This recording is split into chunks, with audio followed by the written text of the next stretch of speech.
Welcome to all myself doctor Haren. आज का जो हमारा लेक्चर है वो है इंट्रोडक्शन टू एनिमिलिया, जिसमें हम डिस्कस करेंगे जनरल फीचर्स ऑफ एनिमल्स का। और फिर इसके बाद हम डिस्कस करेंगे कि जो एनिमिलिया है उसको हम क्लासिफिकेशन कैसे करते हैं। इंट्रोडक्शन। जो वर्ड है एनिमल, ये वर्ड एनिमल डिराइव्ड हुआ है एनीमिया से, जिसका मीनिंग है एयर, ब्रीथ और सोल। तो अगर हम एनिमल को अगर हम डिफाइन करें तो एनिमल को इस तरीके से डिफाइन करते हैं कि एनिमल एक ऑर्गेनिज्म है। ये जो ऑर्गेनिज्म है ये ब्रीथ कर सकता है, रिएक्ट कर सकता है अगेंस्ट किसी भी स्टिमुलस के, और उसमें एक सोल होता है, उसी को हम एनिमल कहते हैं। जो साइंटिस्ट है वो बिलीव करते हैं कि जो एनिमल्स है, जितने भी एनिमल्स है वो इवॉल्व हुए हैं मल्टी सेलुलर कॉलोनियल प्रोटिस्ट से। अब हम समझते हैं कि ये प्रोटिस्ट क्या होता है। कि जो ये प्रोटिस्ट है, प्रोटिस्ट इज अ किंगडम, एक किंगडम है। इस किंगडम के अंदर क्या किया गया है, प्रोटोजोआ को रखा गया, प्रोटोजोआ को रखा गया है। प्रोटोजोआ क्या है? एक ये सिंगल सेल लिविंग ऑर्गेनिज्म है, सिंगल सेल लिविंग ऑर्गेनिज्म है ये। और इसको यूनिसेलुलर भी बोलते हैं। क्यों? क्योंकि ये सिंगल सेल लिविंग ऑर्गेनिज्म है। इसके लिए प्रोटोजोआ के लिए एक और टर्म यूज करते हैं, ए सेलुलर। ए सेलुलर टर्म यहाँ इसलिए यूज कर रहे हैं क्योंकि ये क्या है, एक सिंगल सेल लिविंग ऑर्गेनिज्म है। बट मैं यहाँ पे पॉइंट मार्क कर देता हूँ, acellular term is also used for viruses। Viruses के लिए भी यूज होता है। यहाँ पे जो ए सेलुलर जो टर्म है हम यहाँ यूज कर रहे हैं, इसका मतलब होता है नो सेल, यानी सेल प्रेजेंट नहीं है। यानी जो वायरसेस है एनवायरनमेंट में एक नॉन सेलुलर की तरह वर्क करता है, तो वायरस में एनवायरनमेंट में इस तरीके से प्रेजेंट होता है। अब प्रोटिस्टा के अंदर ही एल्गी भी रखा गया है और फंजाई को भी रखा गया है। तो ये सब सारी चीजें हम प्रोटिस्टा किंगडम के अंदर हम स्टडी करते हैं। अब जो ये कॉलोनियल जो प्रोटिस्ट है, ये क्या है कि इंडिविजुअल प्रोटिस्ट्स है, और जो कि क्या करते हैं कि ये कॉलोनी फॉर्म करते हैं। और वो जब कॉलोनी को बनाते हैं वो एक्ट करते हैं एक लार्ज मल्टी सेलुलर ऑर्गेनिज्म की तरह बिहेव करते हैं। और ये जो कॉलोनी है कंसिस्ट ऑफ मैनी इंडिविजुअल प्रोटिस्ट्स से मिलकर बना हुआ होता है, जो कि क्या होते हैं, सेम स्पीसीज होते हैं। इंस्टेड ऑफ एक्टिंग एक इंडिविजुअल की तरह एक्टिंग को छोड़कर वो क्या करते हैं, वर्क टुगेदर, एक साथ काम करते हैं। किस लिए? एक लार्ज ग्रुप की तरह काम करते हैं। किस लिए? क्योंकि वो बेनिफिट फॉर ईच अदर, अपने बेनिफिट के लिए काम करते हैं। तो ये कॉलोनियल प्रोटिस्ट टर्म जो है ये क्या है, सिम्बायोसिस जैसा नहीं है। सिम्बायोसिस में क्या है, जो हम यहाँ सिम्बायोसिस पढ़ते हैं, बायोसिस जो पढ़ते हैं, ये क्या होता है, बेनिफिट टू ईच अदर होता है, लिविंग ऑर्गेनिज्म को म्यूचुअल बेनिफिट होता है। और ये कॉलोनियल प्रोटिस्ट वाले टर्म के साथ इसको हम कोरिलेट नहीं कर सकते हैं। साइंटिस्ट ने हाइपोथेसाइज्ड किया है कि जो प्री कैम्ब्रियन एरा था उसमें जो ये कॉलोनियल जो प्रोटिस्ट थे, ये ये रहते थे कहाँ, प्री कैम्ब्रियन सी में पाए जाते थे। और उनमें क्या हुआ, अल्टरेशन चेंजेस हुआ। ये चेंजेस क्यों हुए? क्योंकि इन्वायरमेंट में चेंजेस हुए उस टाइम पे। इस चेंजेस की वजह से इनका फीडिंग जो हैबिट था वो क्या हुआ, चेंज हुआ, जिसकी वजह से क्या हुआ, इनमें चेंजेस आए और जिसकी वजह से क्या हुआ, टू लेयर का फॉर्मेशन हुआ। अब ये टू लेयर कौन से थे, जो आउटर लेयर था उसको हम एक्टोडर्म कहते हैं, जो इनर लेयर है उसको एंडोडर्म लेयर कहते हैं। जब ये जो टू लेयर का फॉर्मेशन होना स्टार्ट हुआ, अब तभी से हम मानते हैं कि इसी जगह से क्या होगा, डिफरेंट एनिमल्स का क्या है, इवॉल्व हुए, या तो हम कह सकते हैं एनिमल किंगडम का यहाँ से इवोल्यूशन स्टार्ट हुआ। इसको हम डायग्राम से समझने की कोशिश करते हैं। आप यहाँ देख रहे हैं कि ये मल्टीपल क्या है, कॉलोनियल प्रोटिस्ट है। अब ये मल्टीपल कॉलोनियल प्रोटेस्ट में कुछ चेंजेस आए, चेंजेस होकर इस तरह में ये कन्वर्ट हुआ। चेंज होने की वजह से इनके रिप्रोडक्टिव सेल्स में भी चेंजेस आए। अब हमको पता है कि ये चेंजेस क्यों हुए, क्योंकि उस टाइम पे जो एनवायरनमेंट था वो बहुत ही चेंजेबल था। चेंजेस होने के बाद फिर उनके पास ये फर्दर क्या हो गया, गेस्टुलर लाइक अपरेंस में ये या फोल्डिंग होना स्टार्ट हुआ, गेस्टुलर लाइक फोल्डिंग होना स्टार्ट हुआ। आप देख सकते हैं कि यहाँ फोल्डिंग होना स्टार्ट हुआ। अब जो फोल्डिंग हुआ, जो आउटर लेयर था, उस आउटर लेयर को हम कह देते थे कि एक्टोडर्म, और जो इनर लेयर था इसको एंडोडर्म कहते थे। और इनके जो एक्टोडर्म और मेसोडर्म के बीच में क्या था, सिलोम पाया जाता था। अब यहीं से हम मानते हैं कि क्या हुआ कि एनिमल जो एनिमल है उसका इवोल्यूशन यहीं से होना स्टार्ट हुआ। अब हम डिस्कस करते हैं कि जो भी एनिमल्स हैं उनके जनरल फीचर्स को हम यहाँ डिस्कस करने जा रहे हैं। हेटरोट्रोफिक न्यूट्रिशन जो कि एनिमल्स में पाया जाता है, तो यहाँ लिखा हुआ है कि all animals are heterotrophic, they are directly or indirectly dependent on plants for food. अब ये डायरेक्टली और इनडायरेक्टली जो टर्म है ये यूज क्यों किया गया है यहाँ पे। हमें जैसे कि पता है कि जितने भी एनिमल्स हैं या तो वो हर्बीवोरस होते हैं या कार्निवोरस होते हैं या ओमनीवोरस होते हैं, तो ये क्या होते हैं, ये एक दूसरे के ऊपर डिपेंडेंट रहते हैं। तो या हम कह सकते हैं कि कार्निवोरस और ओमनीवोरस हर्बीवोरस पे डिपेंडेंट है, और उनके न्यूट्रिशनल रिक्वायरमेंट की वजह से ये डायरेक्टली इनडायरेक्टली टर्म यहाँ यूज किया गया है। होलोजोइक मोड ऑफ न्यूट्रिशन, जो न्यूट्रिशन है यहाँ इन्वॉल्विंग है, ये इनगल्फिंग ऑफ होल पार्ट की बात कर रहे हैं या प्लांट या एनिमल की बात कर रहे हैं, होल पार्ट एनिमल या प्लांट की बात कर रहे हैं, either in A solid state. इसी को हम क्या कहते हैं, होलोजोइक न्यूट्रिशन हम कहते हैं। यूकेरोइड्स का मतलब होता है कि जितने भी एनिमल्स होते हैं वो यूकेरोइड्स होते हैं। यूकेरोइड्स किस लिए कह रहे हैं कि जो सेल्स होते हैं वो प्रोजेस करते हैं, यानी उनमें ऑर्गेनाइज्ड न्यूक्लियस होता है और न्यूक्लियर मेम्ब्रेन होता है, ये इन्वेलप होते हैं। इनके साथ ही दूसरे मेम्ब्रेन बाउंड क्या होते हैं, ऑर्गेनलीज प्रेजेंट होते हैं, जैसे कि mitochondria, Golgi apparatus, endoplasmic reticulum etcetera.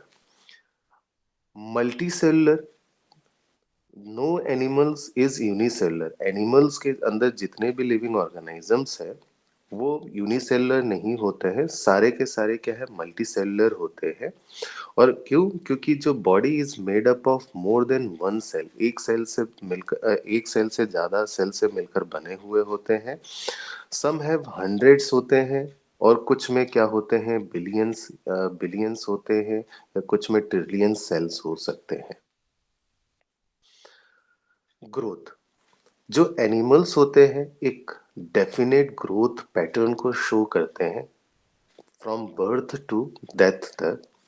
All of them grow into A adult and have a definite shape and size होते हैं। बट समटाइम्स हम क्या देखते हैं कि जो एडल्ट फॉर्म है वो बहुत ही डिफरेंट होते हैं किससे, यंग फॉर्म से। अगर इसका एग्जांपल देखें, मेटामॉर्फोसिस में हमें दिखाई देता है। लोकोमोशन, बहुत सारे जो एनिमल्स होते हैं वो कैपेबल होते हैं लोकोमोशन में। Animals move from one place to another place searching for food.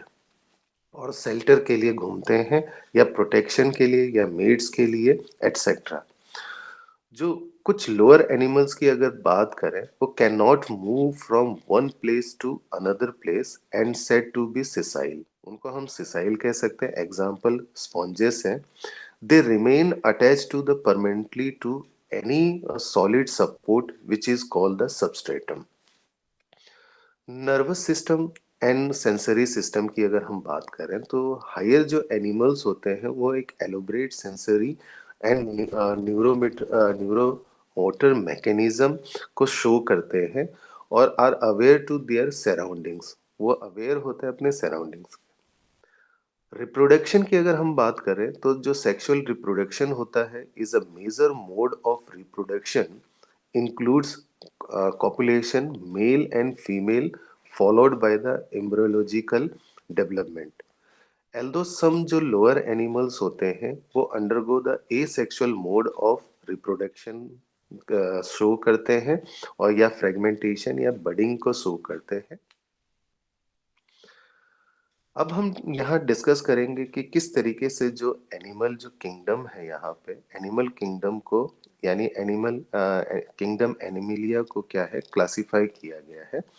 ये classification based on the level of organisation के बेस पे क्लासिफिकेशन किया गया है। लेवल ऑफ ऑर्गेनाइजेशन के बेस पे दो सब किंगडम में से डिवाइड किया गया है। सब किंगडम पैराजोआ एंड सब किंगडम यू मेटाजोआ।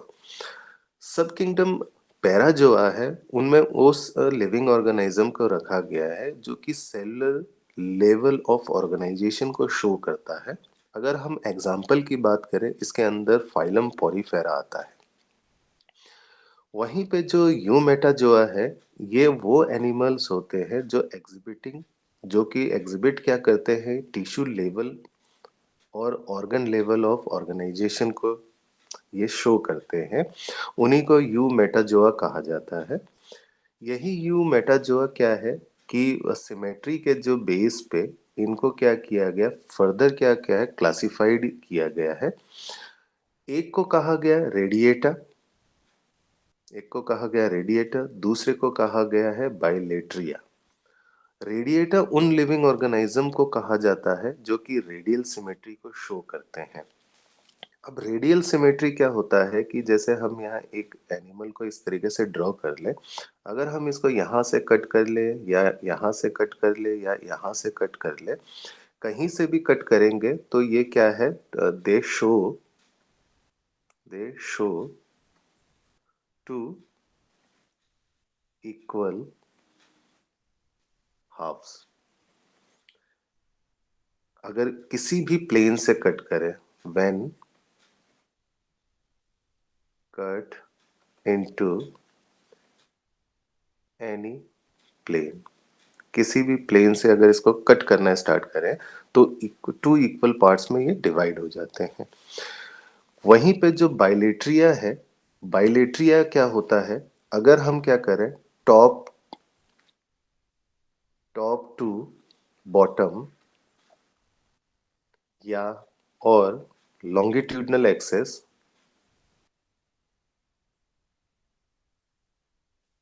ट्यूडनल एक्सेस से अगर हम कट करें तो ये क्या है, टू इक्वल हाफ्स में कन्वर्ट हो जाता है।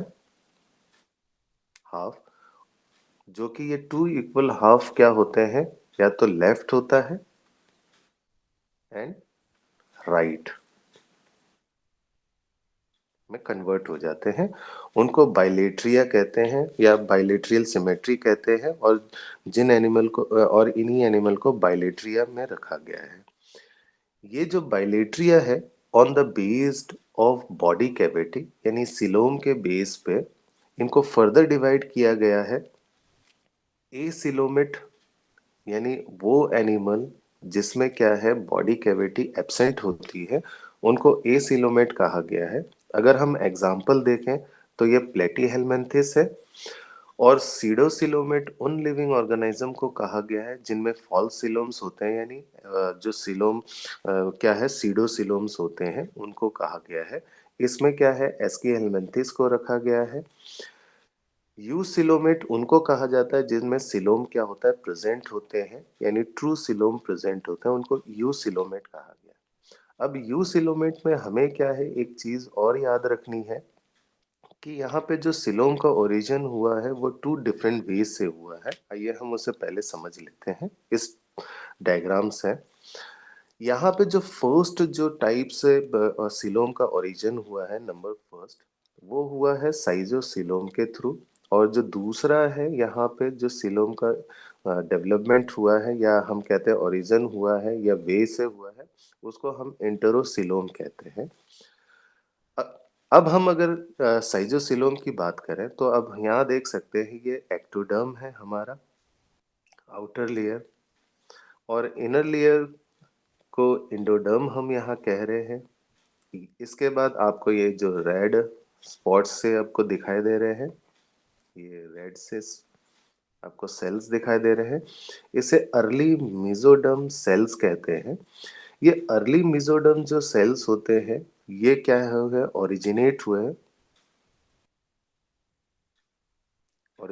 हुए हैं लार्वल ब्लास्टो पोर से क्या है, ओरिजिनेट हुए हैं। अब यही जो मेसोडर्मल सेल्स है, वो बाद में क्या होते हैं, स्प्लिट होते हैं, यानी स्प्लिटिंग होना स्टार्ट हो जाते हैं। इनके स्प्लिटिंग होने के बाद क्या होते हैं, ये एक्सटेंड होना स्टार्ट हो जाते हैं, एक्सटेंड होते हैं। अब एक्सटेंड किस किस के बीच में होते हैं, यहाँ पे between between ectoderm ectoderm and mesoderm के बीच में एक्सटेंड होना स्टार्ट हो जाते हैं। आप यहाँ देख सकते हैं कि ये एक्सटेंशन इसका चल रहा है। अब जैसे ही ये एक्सटेंड हो जाता है, बाद में ये क्या है कि पूरा जो सिलोम है वो डेवलप्ड हो जाता है। अब इस टाइप से जो सिलोम का ओरिजिन होता है, इसको हम कहते हैं साइजोसिलोम कहते हैं। और इस तरीके का जो सिलोम हम देखते हैं ओरिजिनेट हुआ है या ओरिजिन जिनमें हुआ है, वो सारे जितने प्रोटोस्टोम्स हैं उनमें हुए हैं। प्रोटोस्टोम्स के अंदर क्या आते हैं, फाइलम एनालिडा, आर्थ्रोपोडा और मोलस्का आता है इनके अंदर। दूसरे टाइप से जो सिलोम का ओरिजिन हुआ है उसको हम इंटरोसिलोम कहते हैं। अब यहाँ इंटरोसिलोम को समझने से पहले हम डायग्राम की तरफ ध्यान देते हैं।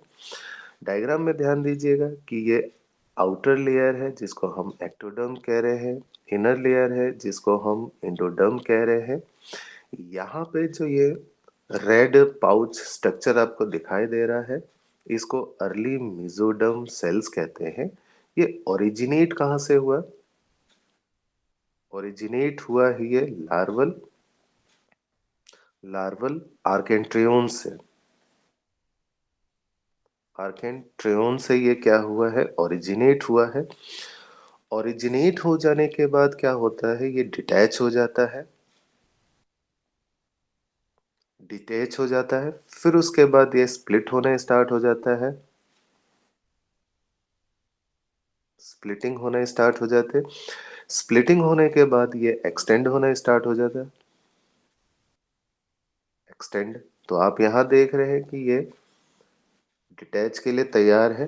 तो सेपरेशन हो रहा है पाउचेस का, यानी कहाँ से, आपका आर्केंट्रोन, लार्वल आर्केंट्रियोन से। इसके बाद क्या हो जाता है, स्प्लिटिंग और डिटैच और स्प्लिटिंग हो जाने के बाद ये क्या होता है, एक्सटेंड, सॉरी, ये होना स्टार्ट हो जाता है कि जो एक्सटेंड होना स्टार्ट हो जाता है, एक्सटेंड बिटवीन बिटवीन बिटवीन किसके बीच में, एक्टोडर्म एक्टोडर्म एंड मेसोडर्म के बीच में। फिर उसके बाद आप देखते हैं कि ये देखिए कि सिलोम का फॉर्मेशन हो गया है यहाँ पे। तो डेवलपिंग सिलोम। तो इस तरीके से जो सिलोम का ओरिजिन होता है, इसको हम इंटरोसिलोम कहते हैं। और इसका अगर हम देखें, जितने भी ड्यूटेरोस्टोम्स हैं, तो उनमें इस तरीके से सिलोम का ओरिजिन होता है। एग्जाम्पल क्या है? फाइलम इकाइनोडर्मेटा, हेमियोकॉर्डेटा और कॉर्डेट्स जितने भी आते हैं सब इंटरोसिलोम के थ्रू ही सिलोम का ओरिजिन होता है। अब यहाँ पे जो यूसिलोमेट है, इसको फर्दर क्या हो गया है, डिवाइड किया गया है on the basis of development of mouth और एनस इन एम्ब्रियोलॉजिकल स्टेज में। प्रोटोस्टोम उनको कहा जाता है, या ऐसे एनिमल्स होते हैं जिनका जो माउथ पार्ट्स है वो पहले क्या है, फर्स्ट डेवलप्ड हुआ है ब्लास्टोपोर से ड्यूरिंग एम्ब्रियोनिक डेवलपमेंट के टाइम पे। प्रोटोस्टोम्स के अंदर फाइलम एनालिडा आ जाता है, फाइलम मोलस्का और आर्थ्रोपोडा आ जाता है। जो ड्यूटेरोस्टोम है, इसके अंदर उन एनिमल्स को रखा गया जिनके एनस पार्ट जो होते हैं वो डेवलप होते हैं फर्स्ट ब्लास्टोपोर से। इसके अंदर इकाइनोडर्मेटा को रखा गया है, हेमियोकॉर्डेटा को रखा गया है और कॉर्डेटा को रखा गया है। यहाँ पे जो हेमियोकॉर्डेटा है, इसके अंदर क्या है, ट्रू नोटोकोड नहीं होता है। तो अब हम समझ लेते हैं कि नोटोकोड होता क्या है। जो ये नोटोकोड होता है, ये elongated rod like flexible structure होते हैं जो कि फॉर्म होता है during the embryonic development in some animals. ये कंपोज्ड होता है यानी बना हुआ होता है सेल्स के से, और ये सेल्स कहाँ से डिराइव्ड होते हैं, मेसोडर्म से। जो नोटोकोड होता है, ये फॉर्म्ड होता है कहाँ, डोर्सल या upper side of the body of embryo के, और define its primitive axis. It serve as a internal skeleton की तरह काम करता है, जिसको हम एंडोस्केलेटन कहते हैं। Provides the support to the body. It is not present in all animals, ये हर एनिमल्स में प्रेजेंट नहीं होते हैं। ऐसे एनिमल्स जो नोटोकॉर्ड्स होते हैं जिनमें, उनको कहा जाता है कॉर्डेट्स कहा जाता है। और ऐसे एनिमल जिसमें ये नहीं प्रेजेंट होता है, उनको हम कहते हैं नॉन कॉर्डेट्स। और नॉन कॉर्डेट्स का अगर एग्जांपल देखें, प्रोटोजोआ से फाइलम इकाइनोडर्मेटा के बीच में जितने भी फाइलम, यानी प्रोटोजोआ से इकाइनोडर्मेटा तक जो भी फाइलम आते हैं, वो सब नॉन कॉर्डेट्स कहलाए जाते हैं।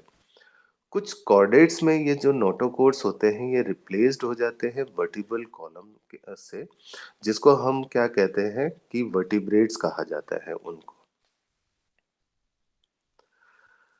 अब यहाँ जो कॉर्डेट्स की अगर हम बात करें, तो कॉर्डेट्स क्या हो गया है, ये जो फर्दर डिवाइड हुआ है on the basis of the presence of notochords के बीच की बेस पे। ऐसे एनिमल्स जिनमें वर्टिब्रल कॉलम होता है, उनको वर्टिब्रेट्स कहा जाता है। और क्या है, सिफेलोकॉर्डेट्स उनको कहा जाता है जिसमें हेड प्रेजेंट नहीं होता है ऑर्गेनिज्म में। यूरोकॉर्डेट्स उनको कहा जाता है जिनमें नोटोकॉर्ड्स टेल में प्रेजेंट होता है। यहाँ पे जो वर्टिब्रेट्स है, ये वापस फर्दर डिवाइडेड हुआ है टू ग्रुप्स में। एक को कहलाता है एगंथा। एगंथा यानी जो जोलेस लिविंग ऑर्गेनिजम्स होते हैं उनको। अगर एग्जाम्पल हम बात करें, साइक्लोस्टोम्स, लैम्प्रे और हैगफिश इसका एग्जाम्पल है। वहीं गैनाथोस्टोमेटा उनको कहा जाता है जिन एनिमल्स में जॉज प्रेजेंट होते हैं। ये फर्दर डिवाइड हुआ है पाइसेस में, जो कि एक्वेटिक एनिमल्स है, और टेट्रापोडा में।